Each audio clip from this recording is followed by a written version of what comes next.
14 British war films, not banned, not erased, but quietly reshaped, adjusted, reframed before American audiences ever saw them. These are not just movies, they are controlled narratives, stories that were too raw, too real, or simply too British to be left untouched. What you are about to see is not just cinema history. It is a hidden layer of war storytelling where truth was edited and meaning was carefully managed. Number 14, Target for Tonight, 1941. Before America fully stepped into the war, Britain was already fighting a battle not just in the skies, but in perception, and Target for Tonight became one of its most powerful weapons. Shot with a semi-documentary realism that felt almost too authentic, the film followed a Royal Air Force bombing mission with chilling precision. It was immersive. Oh, it was persuasive. And that was exactly the problem when it crossed the Atlantic. When the film reached the United States, officials grew uneasy. This was not just a war film. This was British propaganda at its most effective, designed to evoke admiration and urgency. The concern was simple, yet politically sensitive. Would American audiences feel like spectators in someone else's war? Would it pressure the United States into deeper involvement before official policy allowed it? As a result, the film underwent strategic reframing. Certain elements were softened. The narrative emphasis was adjusted to make it feel less like a direct call to arms and more like an observational piece. Promotional material in the US deliberately toned down its urgency. It was not banned, it was controlled. Carefully shaped to ensure that its emotional impact did not disrupt the delicate balance of American neutrality at the time. Yet, even with these adjustments, the film's intensity remained intact. Audiences could still feel the tension inside the bomber, the quiet fear, the calculated bravery. And perhaps that is why Target for Tonight stands today as more than a documentary. It is evidence of how powerful storytelling can become a geopolitical concern. Not because it shows war, but because it makes you feel it. Number 13, Fires Were Started, 1943. There is a quiet kind of heroism that rarely makes headlines. No explosions, no battlefield glory. Just ordinary people standing between chaos and survival. Fires Were Started captured that reality with an almost unsettling intimacy. Using real firefighters instead of actors, the film blurred the line between cinema and lived experience. It did not dramatize war. It revealed it, and that raw authenticity made American distributors nervous. By the time the film reached the United States, the war narrative had already shifted. America was no longer neutral, it was actively involved, but the issue now was not about neutrality, it was about control of narrative tone. Fires Were Started presented British resilience in a way that felt deeply personal and unfiltered. It focused on exhaustion, fear, human fragility. Not the triumphant spectacle American wartime media often preferred, so the film was reframed, marketed as a documentary rather than a dramatic feature. Its emotional weight was subtly diluted through presentation. It was not cut apart aggressively, but its identity was reshaped. The goal was to make it informative rather than immersive, safe rather than overwhelming, because there was a concern. If audiences connected too deeply with this version of war, it might challenge the more controlled heroic narratives being circulated domestically.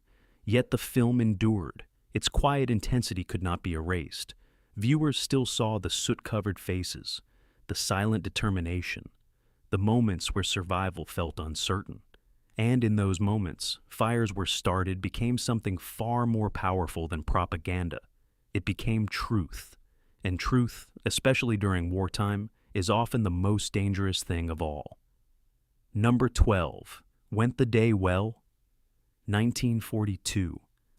There is something deeply unsettling about war when it arrives quietly, not with explosions or warning sirens, but with polite voices and familiar faces. Went the day. Well does not begin like a war film. It begins like a peaceful English village story, and then slowly, almost invisibly, it turns into something far more disturbing, because the enemy does not arrive as an army. They arrive disguised as allies. When the film reached the United States, it triggered a very specific kind of discomfort. American audiences were accustomed to clear moral lines, heroes and villains, good and evil. But this film dismantled that simplicity. It showed betrayal not on a battlefield, but in living rooms, in churches, in places that were supposed to feel safe. And more importantly, it depicted violence with a sudden, almost shocking brutality that felt unusually direct for its time. U.S. distributors hesitated. This was not the kind of war narrative that reassured audiences. It did not celebrate victory. It exposed vulnerability.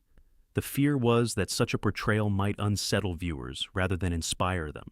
So, the film's distribution became cautious, limited. Its marketing softened. Its darker elements were not highlighted. It was positioned carefully to avoid overwhelming audiences with its grim realism. But the film refused to lose its edge, because beneath its quiet surface was a terrifying question. What if war is not something distant? What if it is already here? And that idea, more than any explosion or battle sequence, was what made Went the Day Well feel dangerous. Not just as a film, but as a message. Number 11. In Which We Serve, 1942. Some films are designed to inspire, others are designed to unify. In Which We Serve attempted to do both. It was not just a war story, it was a statement of national identity, a portrait of Britain standing firm under pressure. And when it crossed into American territory, that message became both valuable and complicated. The film followed the crew of a British naval destroyer, blending personal stories with collective sacrifice. It emphasized duty, loyalty, the idea that every individual, regardless of background, had a role to play in the war effort. It was powerful, emotional, and undeniably effective as propaganda. But for U.S. authorities and distributors, there was a subtle concern. At the time, America was shaping its own wartime identity, its own narrative of unity and purpose. And while the film supported Allied solidarity, it was unmistakably British in its tone and perspective. There was a fear that American audiences might connect more strongly with Britain's story than with their own emerging narrative. So adjustments were made, not heavy censorship, but careful alignment. The promotional framing emphasized Allied cooperation rather than British resilience alone. The messaging was subtly redirected to ensure that the film felt inclusive rather than foreign. It had to fit within the broader American wartime story. And yet, even with these changes, the film retained its emotional core. Because at its heart, In Which We Serve, was not just about one nation. It was about people facing uncertainty together, about shared sacrifice, about the quiet understanding that survival depended on unity. And perhaps that is why it ultimately resonated on both sides of the Atlantic, not because it was controlled, but because its truth was universal. Number 10, The Way Ahead, 1944. War films often promise transformation. Civilians become soldiers, ordinary men become symbols. But The Way Ahead refuses to romanticize that journey. It shows the process is slow, uncomfortable, and deeply human. Recruits arrive uncertain. Training is exhausting. Confidence is earned through failure, not glory. And that grounded realism created an unexpected tension when the film crossed into the United States. By 1944, America was fully committed to the war. But its cinematic messaging still leaned toward confidence and momentum. The Way Ahead offered something different.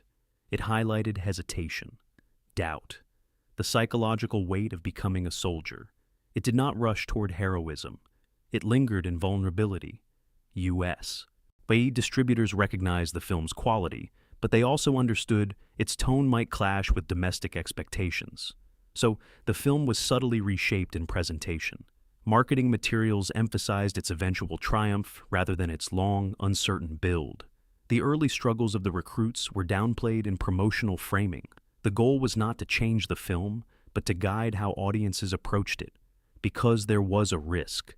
If viewers focused too much on uncertainty, it could disrupt the carefully maintained image of unstoppable Allied progress. The war effort relied not just on weapons, but on belief, and belief had to be protected. Yet, The Way Ahead remained powerful precisely because of what it refused to hide. It showed that courage is not immediate. It is built slowly, painfully, and in doing so, then it revealed a truth that propaganda often avoids, that behind every victory is a long period of doubt, and facing that doubt may be the most courageous act of all. Number 9, Desert Victory, 1943. Victory is easy to celebrate, but controlling how that victory is perceived can be far more complicated. Desert Victory was Britain's cinematic account of the North African campaign, a sweeping documentary that combined real footage with narrative structure. It presented the battle as a defining moment of British strength and resilience. And that is exactly why it became controversial in the United States. When the film was prepared for American release, concerns emerged at a governmental level, not about its accuracy, but about its emphasis. Desert Victory positioned British forces at the center of success, and it framed the campaign as a triumph of British leadership and strategy. And while that was true from one perspective, it risked overshadowing the growing role of American forces in the war. So, the film's distribution was delayed, not indefinitely, not publicly, but strategically. U.S. officials were wary of allowing a narrative that might shift public perception of Allied contributions. In wartime, unity was essential, but so was balance. The American public needed to see itself as a central force in the conflict, not as a supporting player in someone else's victory. Eventually, the film was released, but its impact had been carefully managed, its timing adjusted, its influence contained. Yet, even within those constraints, Desert Victory retained its power. The footage was too real, the scale too immense, and audiences could see the desert battles unfold, the relentless conditions, the human cost behind the headlines. And in that sense, the film achieved something remarkable. It survived political hesitation and still delivered its message. That victory is never simple, and the story of who claims it is often just as contested as the battle itself. Number 8. The Dam Busters, 1955. Some films age quietly, others become more complicated with time. The Dam Busters sits firmly in the second category. On the surface, it is a precise and gripping retelling of a daring Royal Air Force mission, a story of innovation, courage, and calculated risk. But beneath that surface lies a detail that would later transform how the film was presented, especially in the United States. At the center of the controversy was something small, a name. The dog belonging to one of the key figures in the mission carried a name that, over time, became deeply offensive in modern cultural context. When the film was originally released, it passed without widespread objection. But as societal awareness shifted, that detail could no longer be ignored. In the United States, television broadcasts and later releases began altering the film. The name was muted, replaced, or edited out entirely. Dialogue was adjusted. Sound was modified. The intention was not to erase the film, but to make it acceptable to contemporary audiences. And yet, this created a strange tension, because the film was rooted in historical accuracy. Changing it meant altering a piece of that history, but leaving it unchanged risked alienating viewers, so the solution became a form of a selective censorship. Not imposed at the time of release, but applied retroactively as cultural standards evolved. This makes the Dam Busters unique on this list. It was not censored because of wartime politics. It was reshaped because of changing values. And that raises an important question. When history becomes uncomfortable, do we preserve it as it was, or adapt it to who we are now? The film does not answer that question. It simply exists within it. A reminder that even the most celebrated stories can carry complexities that time refuses to ignore. Number 7. Appointment in London, 1953. War films often focus on action, missions, explosions, immediate danger. But Appointment in London takes a different approach. It explores something quieter, the psychological weight carried by those who send others into danger. The burden of command, the silent responsibility behind every order given. And that perspective introduced a subtle challenge when the film entered the American market. Unlike more conventional war films, this story does not center on heroic triumph. It lingers on doubt, on the emotional strain experienced by commanders who must make decisions that cost lives. It questions leadership without undermining it. It humanizes authority in a way that feels deeply introspective. For U.S. distributors, this tone required careful handling. At a time when military leadership was often portrayed with unwavering confidence, a film that emphasized internal conflict could be seen as risky.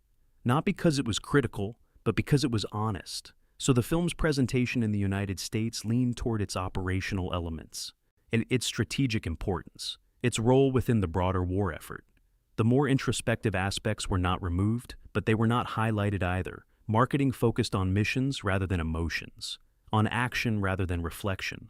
because there was a concern that too much emphasis on psychological strain might complicate the image of leadership that audiences were accustomed to. Yet that is precisely what makes Appointment in London endure. It reveals that leadership is not defined by certainty, but by the ability to act despite uncertainty. It shows that strength often exists alongside doubt, not in the absence of it, and in doing so, it offers a more complete understanding of war, one that extends beyond the battlefield and into the minds of those who shape it.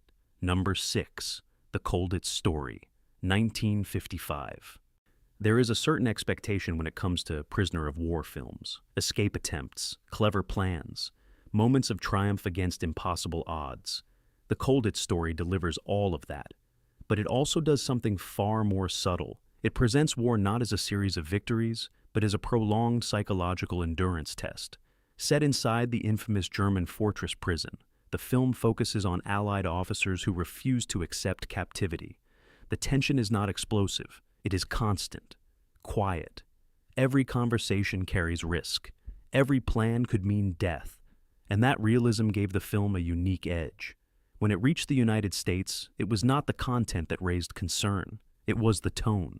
Unlike American war films of the time, which often emphasized decisive action and clear outcomes, the Colditz Story dwelled on waiting, on frustration. It's on the slow erosion of certainty. It did not rush toward victory, it lingered in confinement. For U.S. distributors, this created a positioning challenge. The film was not censored in a traditional sense. Instead, it was carefully framed, marketed as a suspenseful escape story rather than a psychological study. Promotional material highlighted tension and ingenuity, steering attention away from its more introspective elements. Because there was an understanding, audiences expected momentum, they expected resolution, and while the film ultimately delivers moments of success, its true impact lies in its stillness, in the sense that time itself becomes the enemy. Even within that reframing, the film's authenticity remained intact. Viewers could still feel the pressure of confinement, thus the constant awareness that escape was both necessary and nearly impossible. And perhaps that is why the Colditz Story continues to resonate, not because it shows escape, but because it shows what it means to endure long enough to attempt it. Number 5. The Wooden Horse, 1950.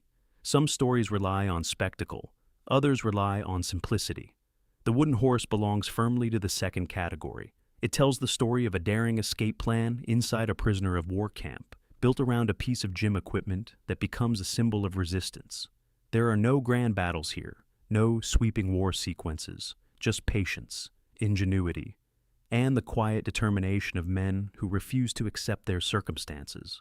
When the film entered the American market, it faced a familiar challenge. Its scale was small, its pacing deliberate. It did not align with the more expansive war narratives that dominated U.S. cinema at the time. So once again, the adjustment was not in content, but in perception. Distributors emphasized the ingenuity of the escape rather than the slow build leading to it. The film was presented as a clever and suspenseful story, rather than a meditative exploration of captivity. Its quieter moments were not removed, but they were not the focus of its promotion. Because there was a belief that audiences might overlook the film's brilliance if it was not framed in a way that promised excitement. That subtlety needed to be translated into tension. And yet, the film's true strength lies in what it does not exaggerate. It shows that resistance can take many forms, that survival is not always dramatic. Yeah, sometimes it is measured in small actions repeated over time, a plan slowly taking shape beneath the surface. The Wooden Horse does not shout its message, it builds it, piece by piece, just like the escape it depicts. And in doing so, it proves that even the quietest stories can carry the greatest weight. Number 4. Above Us the Waves, 1955. War beneath the surface is different. There is no horizon, no sky, only pressure, silence, and the constant awareness that one mistake means everything collapses at once. Above Us, the Waves captures that suffocating reality with a precision that feels almost claustrophobic. The film tells the story of British naval operations targeting the German battleship Tirpitz. It is not a loud film. It does not rely on spectacle. Instead, it builds tension through confinement, through the tight spaces of submarines and the fragile equipment that keeps men alive deep underwater. When it reached the United States, the challenge was not its content, but its tone. American war films often lean towards scale, large battles, visible victories. Above Us, the Waves offered something far more contained. Its intensity was internal, psychological. The danger was not always visible, but it was always present. So once again, the film was guided through presentation. Marketing emphasized the mission, the objective, the strategic importance of the operation.